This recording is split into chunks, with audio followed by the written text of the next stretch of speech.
Live चल रहा हूँ अपने चैनल्स पे और न्यूज चैनल्स पे। मैं उस प्रोडक्ट का नाम नहीं ले सकता। कैसे हमारे पुरखों ने उससे शुरुआत करी। अभी वो एनडीपीएस में आता है, यूएन से बैंड है, अलग अलग पीनल कोड्स में उसकी उस पे लग सकती है। मैं उस प्रोडक्ट का नाम नहीं ले रहा। अगर वहां से जो हमारी एग्री कम्युनिटी है उसके जरिए शुरू हुई थी। सेकेंड जो हमारा जो स्टेप था वो आलू से शुरू हुआ। आलू के बाद वॉशिंगटन डीसी से एक विजनरी किसान के जो जिसको मैं बोलता हूं रेवोल्यूशन लेकर जो आए वॉशिंगटन डीसी से, वो कलम लेकर आए रॉयल की। ऐसे हमारे मैं यहां से स्मरण कराना चाहता हूं थानेदार ने सैमुअल स्टोक्स जी को, जिन्होंने यहाँ पे हिमाचल प्रदेश में नहीं बल्कि पूरे हिंदुस्तान में वो एक रेवोल्यूशन को लेकर आए, रॉयल को लेकर आए, जिसके कारण हमारी इकोनॉमी आगे बढ़नी शुरू करी। उस रेवोल्यूशन को आगे कौन लेकर गया? कौन नई टेक्नोलॉजी के साथ, कोई नई सोच के साथ और काफी चीजों के साथ उसको आगे बढ़ाने की अगर किसी ने कोशिश करी, आप लोगों का तो उसमें साथ रहा, आप लोगों का आशीर्वाद रहा। पर अगर किसी ने इसको दिशा दी तो स्वर्गीय महेंद्र बाका जी ने। मैं कुछ विषय आप लोगों के सामने छोड़ना चाहता हूं। ठीक है, मुझे पता है कि मैं लाइव जा रहा हूं और थोड़ी देर में मेरे को कुछ लोग ट्रोल भी करेंगे, पर ये मेरा मानना है। You would like to agree, you would like to disagree on this, पर मुझे लगता है मुझे कुछ चीजें बोलनी पड़ेगी। I will call spade a spade. Problems हैं और प्रॉब्लम्स हमें समझनी पड़ेगी। तभी जाके जब हम प्रॉब्लम्स को यहां पे उल्लेख करेंगे तभी उसका सोल्यूशन आएगा। घर पे बैठ के रेवोल्यूशन नहीं होते हैं, घर पे बैठ के चेंज नहीं आते हैं। प्रॉब्लम्स हैं, थ्रेटनिंग है हमारी इकोनॉमी को लेकर। क्या हमको डाइवर्सिफिकेशन की तरफ नहीं जाना पड़ेगा? याद करिए मेरे दादाजी स्वर्गीय सुनो सिंह राका जी, और आपके गांव में भी ऐसे लोग होंगे जिन्होंने अखरोट के पेड़ भी लगाए, बादाम भी हमारे लगते थे, हम स्टोन की फ्रूट्स की तरफ भी जाते थे। क्या एक धार की, एक घासनी की और एक गुम्मा से नीचे लगना हुआ खेत, या फिर ऊपर बागी से लगता हुआ खेत, या सांवला से लगता हुआ खेत, क्या उसकी जो सॉइल इंटीग्रेंट्स हैं, जो उसकी एडवांटेज है, क्या सब जगह सेम रहेगी? बिल्कुल नहीं रह सकती। मैं ये प्रश्न आप लोगों के सामने छोड़ के जा रहा हूं, इसकी उत्तर देने की जरूरत नहीं है। कभी भी आप मेरे को संपर्क कर सकते हैं। एज अ पॉलिसी हमारे को केंद्र सरकार से बात करनी पड़े, एज अ पॉलिसी हमारे को जयराम ठाकुर जी से बात करनी पड़ी, हम करेंगे। परंतु क्या हमारे को डाइवर्सिफिकेशन की तरफ जाना पड़ेगा, नहीं जाना पड़ेगा? स्टोन फ्रूट्स को हमारे को सोचना पड़ेगा, नहीं सोचना पड़ेगा? एक अंग्रेजी में कहावत है, you can not keep all the eggs in one basket. Royal के बाद स्पर आए, स्पर के बाद रूट स्टॉक्स में हमारा गाला आया, और बाकी जितने हमारे यहाँ पे चीजें लगी हैं वो आई। पर इवॉल्व होती रही ये चीजें और उसको हमारे को पकड़ने की बहुत जरूरत है। तो मेरा यहाँ सब प्रोग्रेसिव भागों से और जितने भी हमारे यहाँ लोग हैं उनसे निवेदन है कि अब हमारे को डाइवर्सिफिकेशन के बारे में सोचना पड़ेगा। Revolution has to start. Qualitative land differentiation, जैसे मैंने बोला, हर चीज की अलग अपनी एक इंडिपेंडेंस है, एडवांटेजेस है, डिसएडवांटेजेस है। अब एक मैट्रिक्स चली हुई है इस टाइम पूरे बागवानी क्षेत्र में। अगर रविंद्र चौहान जी ने टाऊ में एक स्प्रे कर दी और शायद उनके सेब अच्छे लगे, तो मेरे को टैटोली में उसको यूनिट करना है, जबकि मेरे को शायद उसकी जरूरत ही ना पड़े उस स्प्रे करने की या उसको खाद डालने की। अगर इसने करा है तो मेरे को भी करना है। अगर किसी ने 25 किलो की पेटी भरी है तो मेरे को 28 की करनी है। उसका अगर 2100 बिका है तो मेरा 2300 बिकना है। हम उस मैट्रिक्स में पड़ चुके हैं। और मुझे लगता है हमारे को अपने इंट्रोस्पेक्ट करने की जरूरत है, हमारे को अपनी शक्तियों को पहचानने की जरूरत है।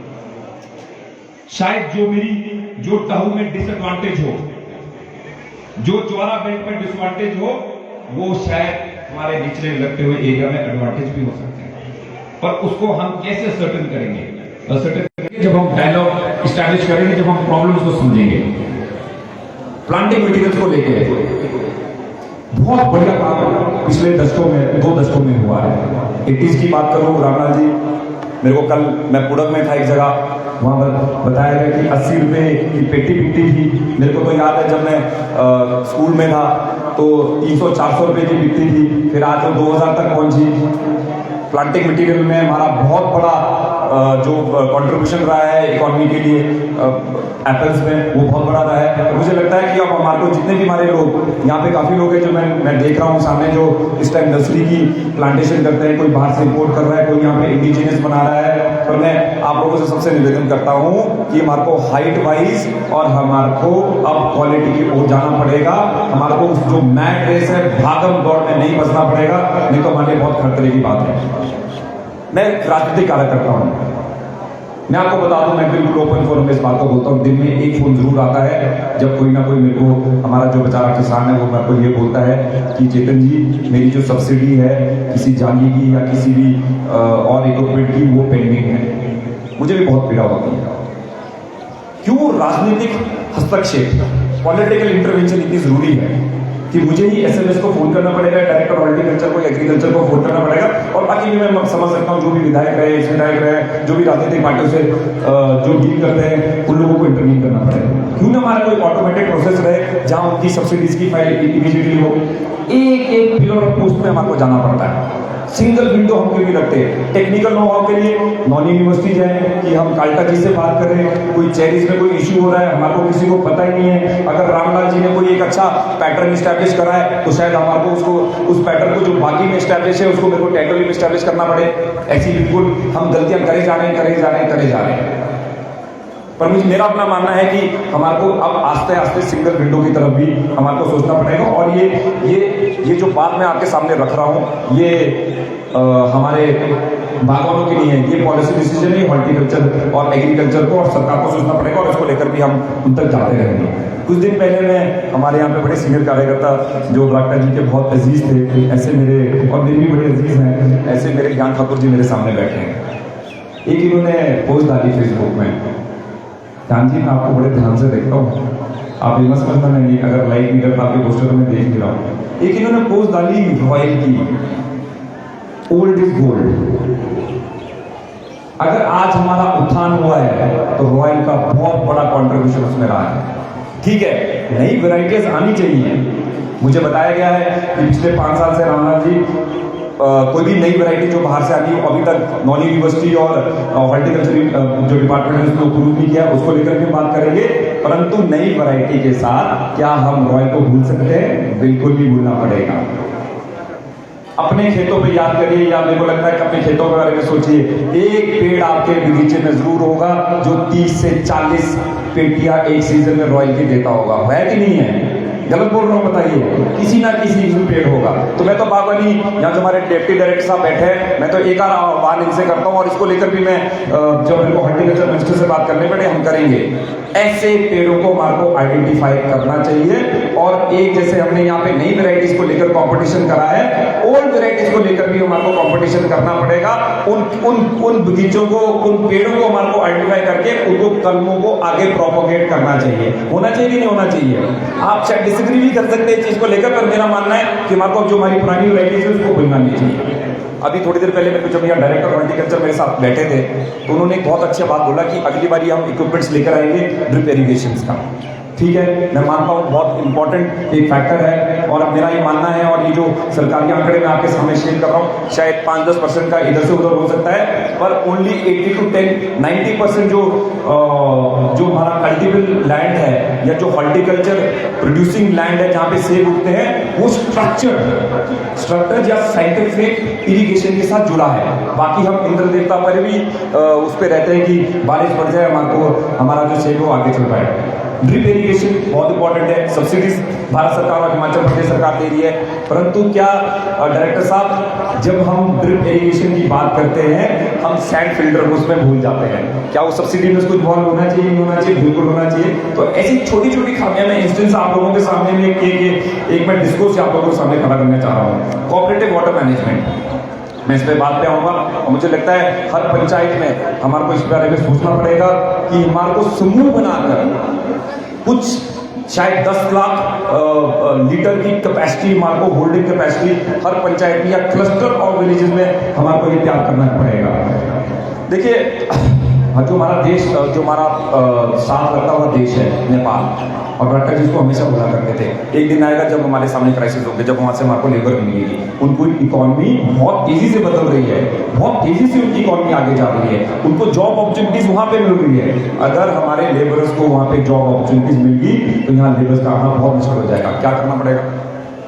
अभी से सोच हमारे को उसको लेकर आनी पड़ेगी। प्रोफेसर लॉयर पीछे बैठे हैं, इसके बारे में क्या हमारे को लैंड मैनेजमेंट के बारे में नहीं सीखना पड़ेगा? ठीक है, कश्मीर में आपके फ्लैट लैंड्स हैं, आपके हमारे मनाली वाले जो क्षेत्र है, कुल्लू वाला क्षेत्र है काल्टा जी, अनुपम जी, वो बिल्कुल फ्लैट लैंड्स हैं। पर क्या हमारा जो ख्याल का क्षेत्र है या फिर हमारा चेड़ का है, बंसन का है या सराचरी का है या नावर का है, वो हमारे को फ्लैट लैंड्स मिलते हैं? नहीं मिलते। क्या हमारे को जो लैंड मैनेजमेंट है अब वो हमारे को फील्ड्स की तरफ नहीं जाना पड़ेगा? जाना पड़ेगा, और इस बारे में हमारे को सोचना पड़ेगा, क्योंकि जो काम, जो आउटपुट अभी 10 व्यक्ति लेकर आते हैं मैकेनाइजेशन की वजह से, वही काम सिर्फ 2 लोग करें, ऐसा भी मेरा मानना है। और लैंड मैनेजमेंट एक बहुत बड़ा, जिसको मैं बोल रहा हूँ, एक चैलेंज हमारे लिए सबके लिए सामने आने वाला है। अब राकेश जी हमेशा बोला करते थे, और मेरा भी इस बात को मैं इसको इको करता हूँ, और मेरे को लगता है हिमाचल प्रदेश सरकार ने इस पर काफी इनिशिएटिव ले रही है, सॉइल टेस्टिंग और सॉइल और लीफ टेस्टिंग। जब तक हमारे को अपने बगीचों के बारे में नहीं पता चले कि इसकी जो सॉइल की जो इंग्रेडिएंट्स है उसमें क्या पॉजिटिव है क्या नेगेटिव है, तब तक हम कुछ नहीं कर सकते। जैसे मैंने आपको बोला, अगर घासनी में भी हमने रॉयल लगाना है, और जो जहाँ ह्यूमिडिटी सबसे ज्यादा वहाँ भी रॉयल लगाना है, तो मेरे को लग रहा है हम अपनी लैंड के साथ कहीं ना कहीं इंजस्टिस कर रहे हैं। हमारे को soil and leaf testing labs, मैं इसके बाद अपना जो मेरा विजन होगा मैं आपके सामने रखूंगा। अभी तो मैं सिर्फ आपको चीजें कुछ आप लोगों के सामने छोड़ रहा हूँ। वेदर स्टेशंस, इस बात को रामलाल जी आप भी मानेंगे, डिम्पल पांचटा जी और जितने हमारे प्रोग्रेसिव बागवान हैं, मेरा अपना मानना है, इसमें आप मेरे से एग्री कर सकते हैं, डिसएग्री कर सकते हैं, और साथ ही साथ मेरे को इस पर आप इनपुट भी दे सकते हैं। 2 से 2.5 से 5 किलोमीटर के रेंज में पंचायत में या क्लस्टर ऑफ विलेज में 3-4 विलेजेस का एक वेदर स्टेशन हमारे को बहुत जरूरत है। अब वेदर स्टेशन क्या करेगा आप पूछेंगे? वेदर स्टेशन आपका एयर टेम्परेचर को मार्क करेगा, आपकी विंड स्पीड को पता करेगा, आपके रेन गैच करेगा, आपकी जो पत्ती है उसमें वेटनेस कितनी है उसका पता करेगा, उसमें नीचे आपकी सॉइल में ह्यूमिडिटी कितनी है उसका पता करेगा, आपके सॉइल के टेम्परेचर को लगातार वो गेज करते रहेगा।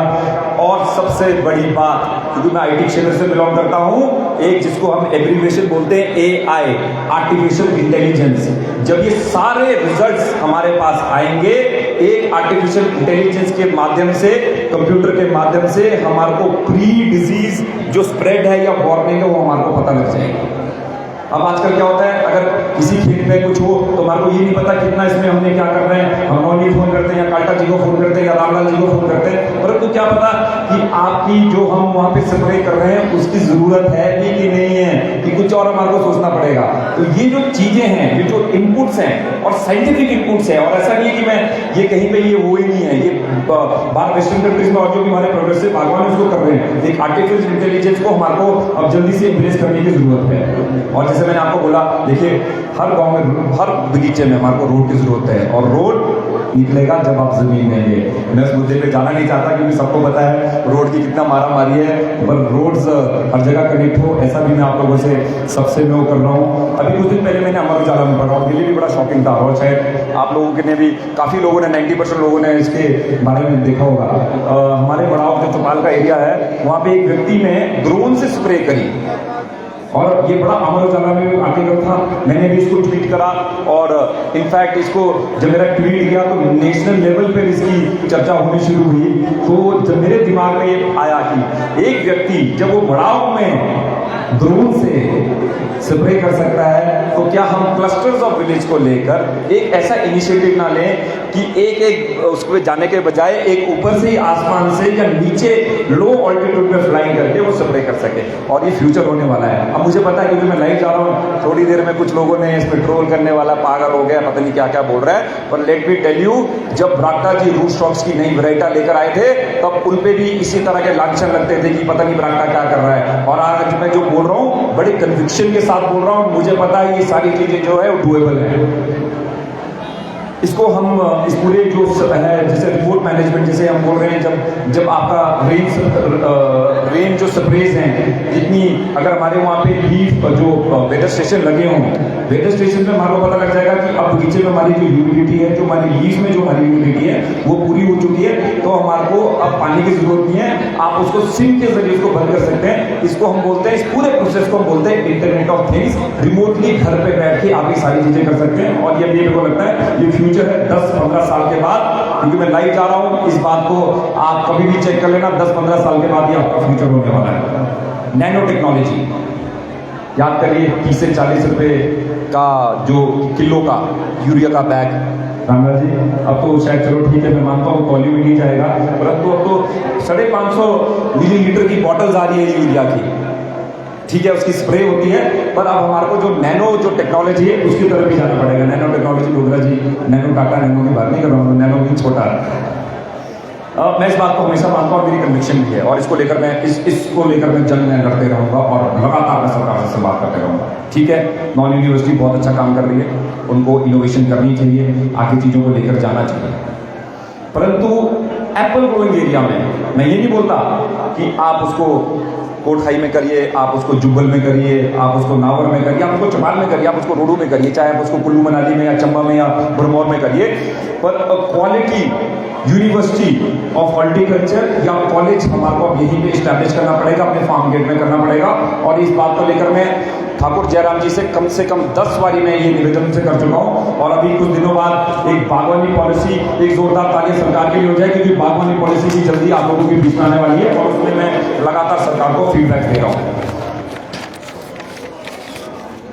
जैसे मैंने आपको बताया था, ये कुछ मैंने जो चीज़ें आप लोगों के सामने रखी है कि मैं क्वेश्चन मार्क प्रश्न चिन्ह छोड़ के यहाँ पे जा रहा हूँ, और मैं इसलिए कर रहा हूँ क्योंकि अभी डिस्कशन इस पर शुरू करनी पड़ेगी हमारे को। जैसे मैंने आपको बताया 10 लाख लीटर की होल्डिंग कैपेसिटी हर पंचायत में, क्लस्टर और विलेज में होनी चाहिए। मोदी सरकार का और हिमाचल प्रदेश सरकार का ये मानना है, और बरागटा जी का भी मानना था कि जो हमारी इकॉनमी है की जो 5,000 करोड़ की एस्टिमेटेड है, वो 10,000 करोड़ में कैसे पहुंचे, या 8,000 करोड़ में नेक्स्ट 5 ईयर्स या 10 ईयर्स में कैसे पहुंचे। जब वो हमारा बागवानी स्टेटमेंट आएगा, जब हमारा बागवानी जो मिशन आएगा, उसमें उसको क्लैरिटी दी जाएगी। परंतु मेरा मानना है जब तक हम डिसिप्लिन फार्मिंग ना करें, चाहे वो रूट स्टॉक्स पे, चाहे वो सीडलिंग पे, आप एचडी प्लांटेशन की तरफ नहीं जाते, तब तक हमारी प्रोडक्टिविटी नहीं बढ़ सकती। तो इसके बारे में भी सरकार की तरफ से कोई पॉलिसी आए, या हमारे को लोगों को जाकर इंपावर करना पड़े, लोगों को अवेयर करना पड़े, इसमें मेरे को लगता है अवेयर करने की जरूरत नहीं, सब लोगों को पता है। परंतु अब एचडी की तरफ हमारे को डिसिप्लिन फार्मिंग की तरफ जाना पड़ेगा। एफपीओ एक बहुत बड़ा विषय है जिसके बारे में मैं थोड़ी देर में बोलूँगा, और मेरे को लगता है अगर एफपीओ जो मॉडल है वो हिमाचल प्रदेश में और जुब्बल नॉर्थ में सक्सेसफुल हो जाए, तो काफ़ी चीज़ें गारंटेड बोल रहा हूँ, 60 से 70% आपकी जो प्रॉब्लम्स है वो बागवानी को खत्म होने वाली है। इस पर आने वाला थोड़ी देर में, जैसे मैंने आपको वेदर स्टेशन की इंपॉर्टेंस बताया, वो जरूर लगनी चाहिए। एक और दिक्कत तो आजकल चल रही है, कभी मार्केट ऊपर जाती है, नीचे जाती है, क्रैश हो रहा है मार्केट्स का लगातार सेंसेक्स की तरह। क्या करना पड़ेगा? कोई बोलता है यूनिवर्सल कार्टन लेकर आओ, कोई बोलता नहीं टेलीस्कोपिक कार्टन लाओ। आजकल तो 8+1 भी देखने लग गया मैं कहीं, आजकल पता नहीं वो फेक था क्या था मुझे नहीं पता, कोई 7+2 चल रहा है, क्या क्या सोशल मीडिया में चल रहा है, मैं उस बात को यहाँ से मैं वेरीफाई नहीं करता हूँ, पर ये काफ़ी चीज़ें चल रही हैं। सेब को मेरे हिसाब से अब टाइम आ गया है कि किलो के हिसाब से बेचना पड़ेगा, वेट के हिसाब से बेचना पड़ेगा। याद करिए 2010 और 11 का टाइम, जब बरागटा जी यूनिवर्सल का कार्टन का प्रश्न आप लोगों के सामने रखा था, तो सब लोगों ने 80% लोगों ने उसका 80% तो नहीं, काफी लोगों ने, मेजोरिटी लोगों ने उसका ऑब्जेक्ट किया था कि आप रहने दीजिए। और जो लोग आजकल, मैं कोई पॉलिटिकल स्टेटमेंट नहीं दे रहा हूँ, पर ये बात पब्लिक डिस्कोर्स में होनी चाहिए, क्लियर होनी चाहिए और ट्रांसपेरेंट होनी चाहिए। जो लोग आजकल नारे लगा रहे हैं, कोई लोग इस यूनिवर्सल कार्टन को रोकना चाहते थे उस टाइम, उनकी पहले की कभी भी आप स्टेटमेंट देख लीजिए, आजकल यूनिवर्सल कार्टन के एडवोकेट बन गए हैं। तो जो बरागटा जी ने आज से 12-15 साल पहले जो विजन रखा था, अब वो उनको लगता है कि अब ये होना चाहिए। जैसे ये थोड़ा सा है दिक्कत वाला प्रॉब्लम, बट इसके बारे में हमारे बागवानों को सोचना चाहिए। ये तो मेरे को लगता है कि सरकार इस पर कोई पॉलिसी लेकर आ सकती है। पर लैंड कंसोलिडेशन, जैसे मैं अपना टेरिटोरी में अपना बगीचा देखता हूँ, कुछ बगीचे हमारे नॉर्थ में, कुछ साउथ में, कुछ वेस्ट में, कुछ ईस्ट में, तो प्रॉब्लम तो आती है, इकोनॉमी ऑफ स्केल्स कभी आ नहीं पाएगी। तो लैंड कंसोलिडेशन के बारे में भी हमारे को सोचना पड़ेगा। सिंगल विंडोज के जैसे बारे में पहले भी मैं उल्लेख कर चुका हूँ। फ्यूचर मेरा मानना है, जब रामायण के टाइम में रावण अपना मेघनाथ ने हनुमान लक्ष्मण जी, श्री लक्ष्मण जी को मूर्छित किया था, तब हनुमान जी उड़कर आए थे कहाँ पर? हिमालयाज में। देवभूमि उत्तराखंड हो, देवभूमि हिमाचल प्रदेश हो, अगर ये जाना जाता था, जड़ी बूटियों के लिए जाना जाता था। और जो नेक्स्ट फ्यूचर हमारा होगा, और आस्ते आस्ते हमारे को उस तरफ जाना पड़ेगा, वो मेडिसिनल प्लांट्स की तरफ भी हमारे को अब सोचने की आवश्यकता है। साथ ही साथ ये मेरा दिल का बड़ा ही एक जिसको बोलूँगा मैं, एक बहुत इंपॉर्टेंट सब्जेक्ट है, वो है टूरिज्म को लेकर। देखिए टूरिज्म, क्योंकि हमारा जो एरिया है, ये एरिया बिल्कुल अनएक्सप्लोर्ड है, और टूरिज्म के साथ साथ यहाँ पे हमारा हॉर्टिकल्चर का इतना बड़ा जो इंफ्रास्ट्रक्चर है, हम इसको क्लब क्यों नहीं कर सकते? मेरे को लोगों की क्वेरीज आती है कि वो लोग आना चाहते हैं 2-2, 3-3 महीने, 4-4 महीने वो एप्पल फार्म्स में रहना चाहते हैं। हम एप्पल फार्म्स की बारे में उसको टूरिज्म के साथ क्यों नहीं लिंक करते? इतना ज़बरदस्त हमारे पास सावड़ा में वाटर बॉडी है, वहाँ पे वाटर स्पोर्ट्स की क्यों नहीं कर सकते? हम यहाँ पे हमारा जो गुम्मा है इसके बारे में हम क्यों नहीं सोच सकते? तो ऐसी चीज़ें हैं जो मेरे को लगता है टूरिज्म एक इम्पॉर्टेंट जो हमारा डाइवर्सिफिकेशन जो हमारी इकोनॉमी को ग्रो कर सकता है। और मैं खुद इसका पर्सनल लेवल पे मैं बता रहा हूँ, इसमें कोई पॉलिटिकल बात नहीं, कोई राजनीतिक बात नहीं है। पर्सनल लेवल पे मैंने देखा है कि टूरिज्म आपके लिए बहुत बड़ा एक ब्रेक अर्नर बन सकता है। साथ ही साथ अब क्योंकि हम हाइट में रहते हैं, थोड़ा कोविड की वजह से 2 साल का हमारे को उसमें सेटबैक जरूर लगा है, पूरे हिंदुस्तान को, पूरे वर्ल्ड में लगा है, पर अब फ्यूचर है इलेक्ट्रिसिटी का, सोलर का, फ्यूचर है इलेक्ट्रिकल कार्स का। एक एस्टिमेट आया था कुछ दिन पहले जिसमें अबाउट 80% जो हमारी गाड़ियां हैं 70 से 80% वो इलेक्ट्रिकल होने वाली है 2030 तक। तो उसके लिए क्या सबसे ज़्यादा क्या चाहिए? उसके लिए आपको पावर चाहिए। पावर कैसे आ सकती है? हाइड्रो से। हाइड्रो तो मेरे को लगता है काफ़ी हमारे जो एवेन्यूज है वो एग्जॉस्ट हो चुके हैं। सोलर, क्योंकि हम टॉप पे रहते हैं, हम जमीन मतलब सी से बहुत ऊपर रहते हैं, ये कि आप बात मान लीजिए, सोलर भी हमारे क्षेत्र का एक बहुत बड़ा फ्यूचर है और इसको भी हमारे को अब बहुत सीरियसली सोचना पड़ेगा। इसमें गवर्नमेंट की बहुत सारी स्कीम्स है, इसकी आपसे आमदनी भी बढ़ेगी, आपके जो बिजली के खर्चे हैं वो भी कम होंगे और साथ ही साथ आप राष्ट्र निर्माण के लिए जो हमारा सोलर है उसके थ्रू आप पावर दे सकते हैं।